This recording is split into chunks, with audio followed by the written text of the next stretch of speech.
I'm Star Smiley, singer-songwriter, and this is podcast number 25. Who knew I'd get to podcast number 25? But this podcast is a special podcast because it fits in with Halloween. I just had 59 trick-or-treaters all dressed adorably cute, and even the parents were dressed in Halloween costumes. We especially loved the family Fred, Wilma, and Pebbles. They were just so cute. The costumes were amazingly creative, both sweet and gruesome, just like you would expect. So where are we going to go on this podcast? Well, we're going to go to Cassadaga Spiritualist Camp, located in Cassadaga, Florida, which is just outside of Lake Helen in north central Florida. We went to Fall Fest, one of their 4 special events, where they had food trucks, vendors, and many readings. Now, even when it is not Fall Fest there, they offer tours, a historical daytime tour, and 2 different nighttime tours, a haunted hotel, a very active bookstore, full readings, and there's plenty of parks to enjoy and relax in. Now, normally I do a song at this point, because I am a songwriter, but I like to be different and switch things up. So this time, the song will be at the end of the podcast. So, on to Cassadaga. This community, established in 1894, has people living there that are sensitive to spirits. I was there many years ago and had a palm reading that was very accurate. I also had a sit-down reading with a medium, and that was very accurate as well. I have heard from people that went into a seance there that they came out feeling much better than when they went in with the information they heard from their past loved ones. Know that I cannot film people talking with a medium, and I can't film a seance. But at the end of this podcast, we will see if I could film some ghosts or spirits on a special nighttime tour. So, let's go visit Cassadaga. Here we are at the Cassadaga Spiritualist Camp. Driving in, this is what you see. There are mediums in that jewelry crystals reading building, and there are mediums in a building amongst the vendors. One of our party had a 10-minute reading for $25 from one of the mediums among the vendors. The results? We could tell it helped her feel much better about things. The medium hit the nail on the head about her family. Now, back to the vendors. They were selling lots of different things: tea, clothes, crystals, wind chimes, earrings, etc. It felt very friendly, open, and inviting. Across from the vendors, there were a couple food trucks. They were pretty busy. Next was Hotel Cassadaga. Since we were there the day after Halloween, the gray man on top of the hotel seemed very appropriate. Now, I don't know if he's there all the time. They also offered group readings. There were various workshops advertised in the hotel. Then we have the room where readings take place. It's a very relaxed atmosphere, and what's a hotel without a gift shop? I love the crystals on the doorway. In the hotel's restaurant was a vision sign that caught our eyes. This is the bookstore with people sitting outside selling tickets to the tours. Cassadaga has around 40 certified mediums that have to have over 4 years of training before they can work as mediums. Then we have the bookstore hours, a cute t-shirt inside the bookstore, and a flyer for our first tour. The tour started in the back of the bookstore. Our guide Jamie talked to us for around an hour and a half. Here are some of the topics she covered. Let's open the most recent Cassadaga Spiritualist book and look at what is spiritualism. The science starts with the fact that energy cannot be destroyed. Spiritualists believe that the energy, which is the life force within us, creates a consciousness that when the physical body falls away, the energy returns to a higher level of existence. Therefore, consciousness and the personal identity of the individual continues after the change called death. This is what Cassadaga is all about. At one time, spiritualism was huge. Then Christianity took over. Spiritualism is still pretty big in other parts of the world. As a religion, spiritualism teaches and encourages the understanding of how to live with the physical, mental, and spiritual laws of nature. Andrew Jackson Davis, considered to be one of the great seers of the ages, born in 1826, predicted the coming of modern spiritualism, which occurred in 1848. He was a prolific author of some 30 books on the subject and was credited with establishing the first spiritualist Sunday school. How did Cassadaga come to be? George P. Colby, born in 1848, was a well-known medium in his time. In 1875, Colby received instructions from his spirit guide, Seneca, to travel to Florida to establish a spiritualist camp. His vision told him they were to settle in a place that had interconnecting lakes and rolling hills. In 1880, he bought the land that became Cassadaga. Cassadaga was incorporated in 1894. Here is a clip on psychics versus mediums. Can a psychic be a medium? Yes. No. Okay. Can a medium be a psychic? Maybe. Always. Yes. Always. This is like the bachelor's degree. This is like the doctorate right here. Okay? Okay. Everybody is psychic. I don't care who you are. Everybody is psychic. Okay. Some psychics don't develop into mediumships. Some don't do the work. Some don't want to talk to your grandma.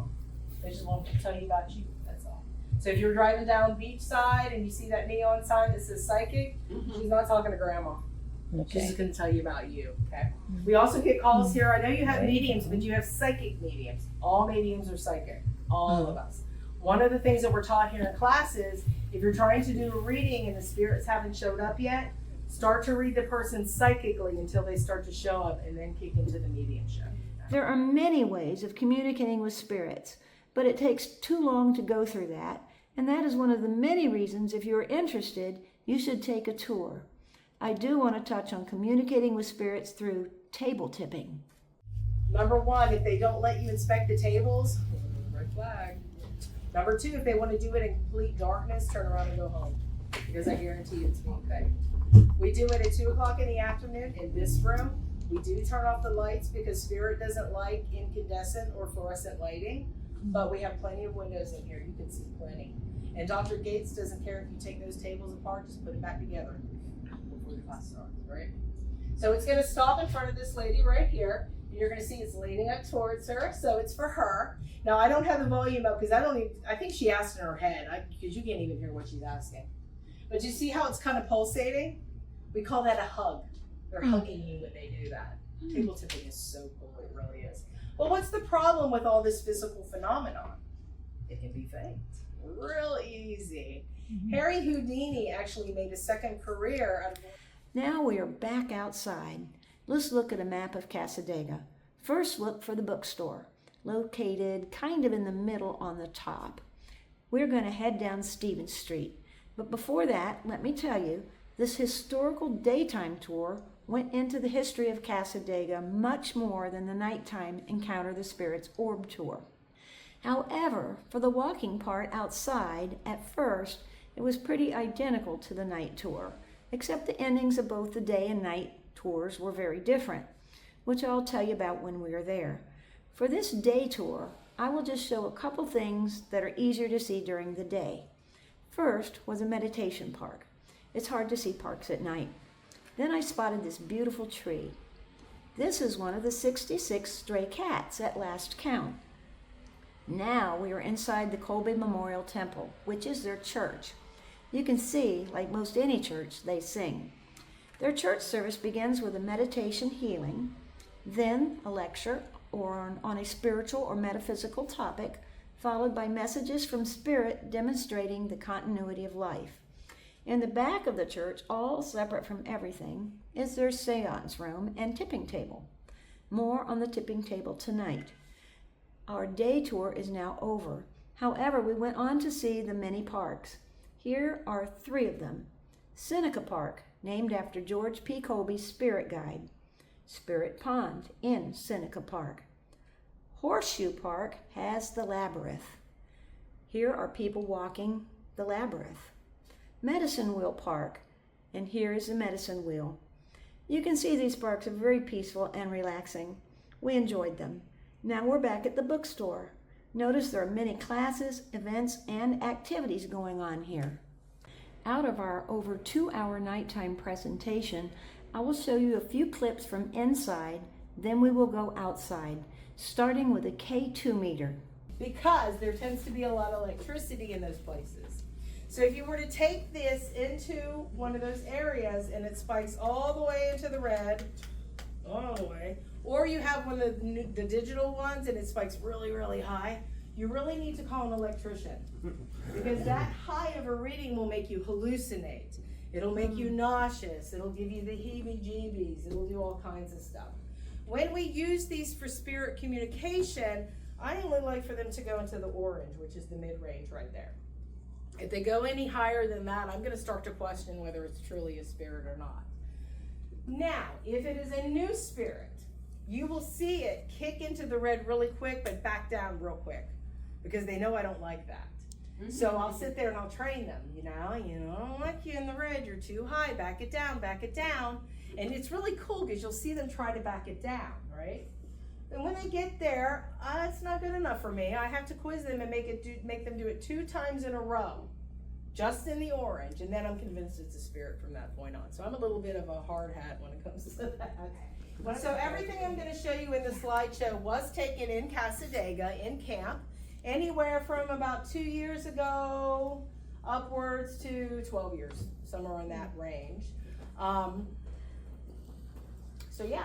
There is a spirit in this photo right here, but it's not the big chick. Can anybody tell me where it is? Bottom right. Bottom right. Right here? No. Right there. Right there, very good. So this was a photo that somebody took, like a selfie during the tour. Of course, at the time of the tour, she didn't see it, because sometimes we've got to get them home and blow them up and really pick them over at that point. So she saw it when she got home. She sent it into the tour guide, and it kind of, I saw you. It kind of became the poster child of the tour at that time. Those of you who have the K2 meter, the K2 meters on your tables, if I go, I saw you, I'm not talking to you. You didn't do nothing wrong. I scare people out. They're like, what did I do? What did I do? No, I'm talking to the meters, okay? So that meter just went off of orange, and that meter just went on to orange too. Okay, here we go. So those of you who may not be familiar with our camp, we are a religious community. Our religion is spiritualism, and at the heart of that belief system is the belief that we can communicate with those who have left what we call the earth plane. People see a spirit, they're there and they're gone because they move at such a fast clip. I'm watching you. I see you in approximately 400 to 700 nanometers, but the light scale is much larger than that. So we're not seeing everything that we could possibly see. The easiest way for spirit to manifest is through spirit orbs.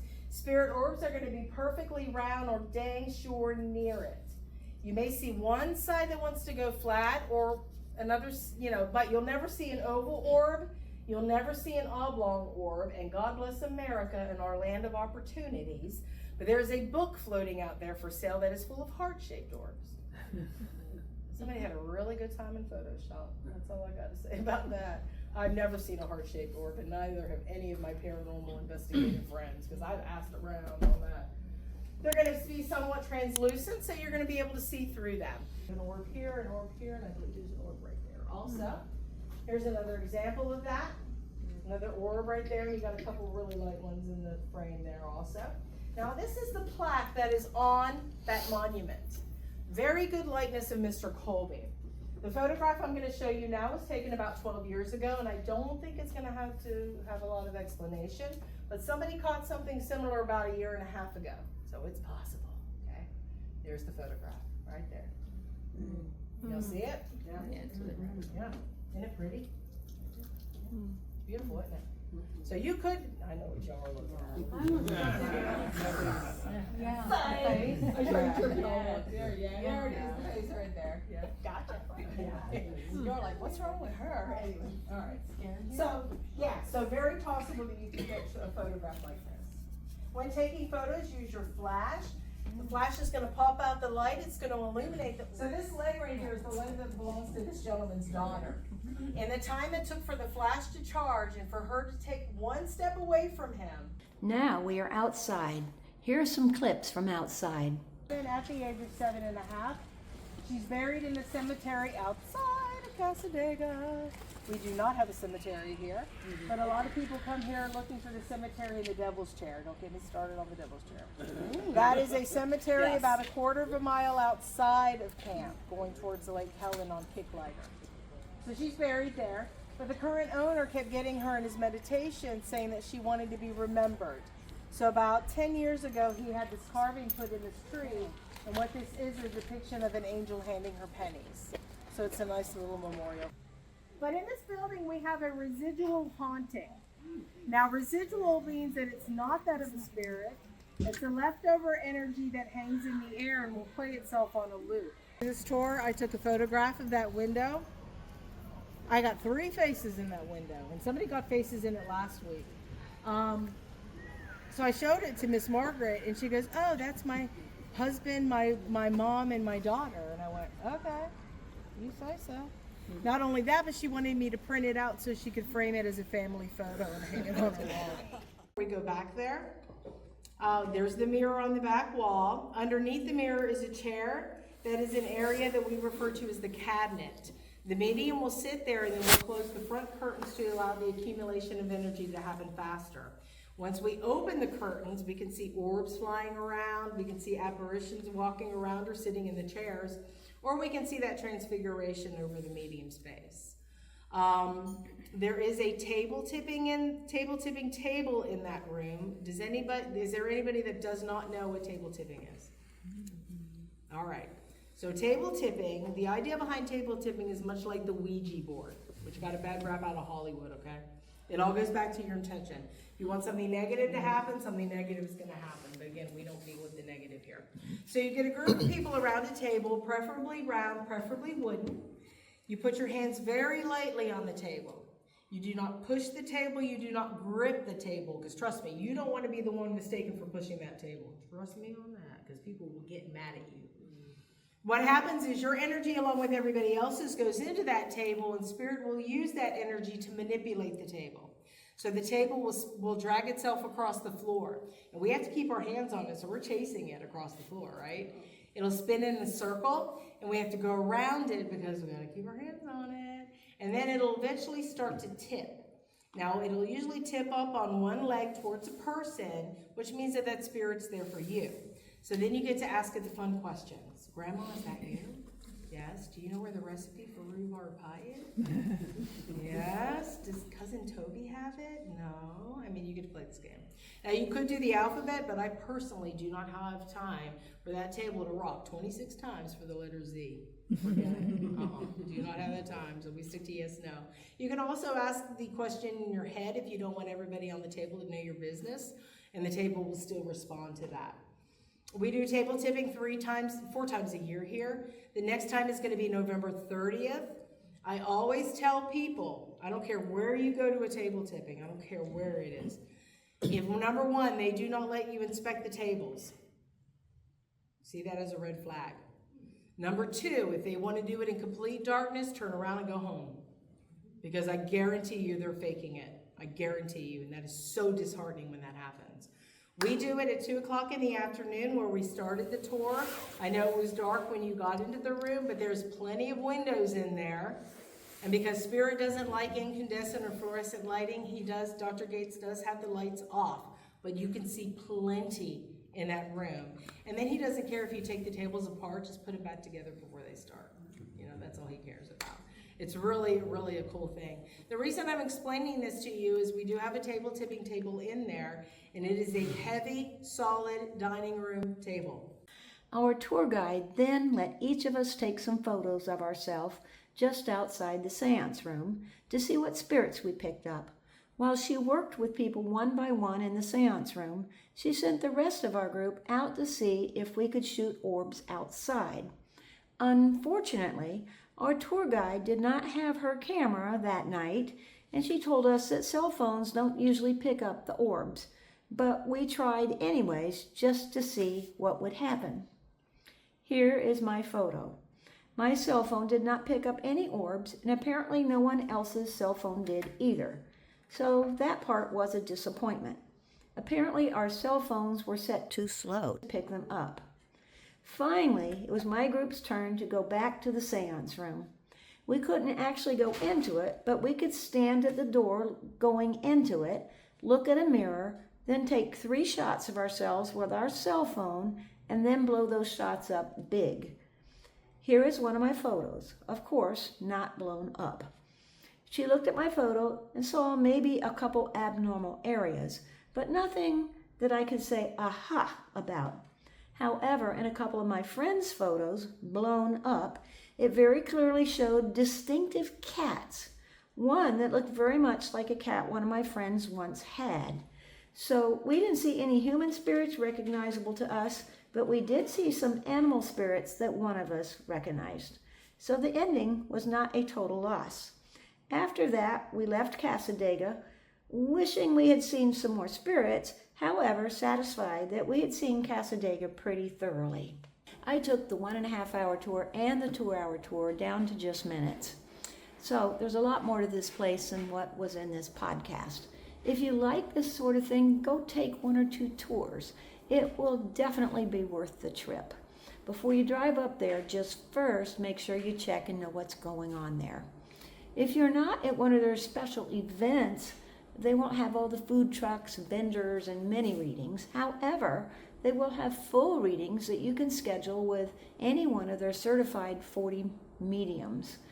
And they offer the historical tour and the ghost tours pretty often. For more information, visit www.cassadaga.org. And to find out what a spiritualist is, go to the heading Who We Are. And for events, retreats, and workshops, go to the heading Things to Do, or call the Cassadaga Bookstore for information at 386-228-2880. Well, that does it for Cassadaga. I hope you enjoyed it. Now for the song. I am doing the song because I'm a songwriter. And I wrote this song because I was interested in someone that just wouldn't pay me any attention. It's called So Elusive. Here goes.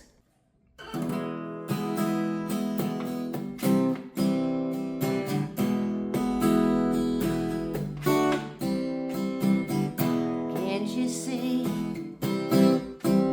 what you do to me? Can't you feel what you mean to me? Why are you so elusive?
it sounds just a little spooky. Let me know what you think. So what's up next? I'll see if the bees are ready. Otherwise, we'll hear from someone that's going through cancer treatments, or visit Blue Springs State Park where the manatees are, or go skeet shooting. There's a lot of interesting topics coming up. Just so you know, the drug rehab center that was so excited to be on our podcast found out they couldn't do it because their owner of their rehab chain wouldn't allow it. So I'll see if I can get around that somehow. That would be a fascinating podcast. Of course, if you think about it, a lot of these podcasts are very captivating. So don't forget to check out my website at www.starsmiley.com if you haven't already. And that does it for this podcast. Hope to see you at the next one. Take care.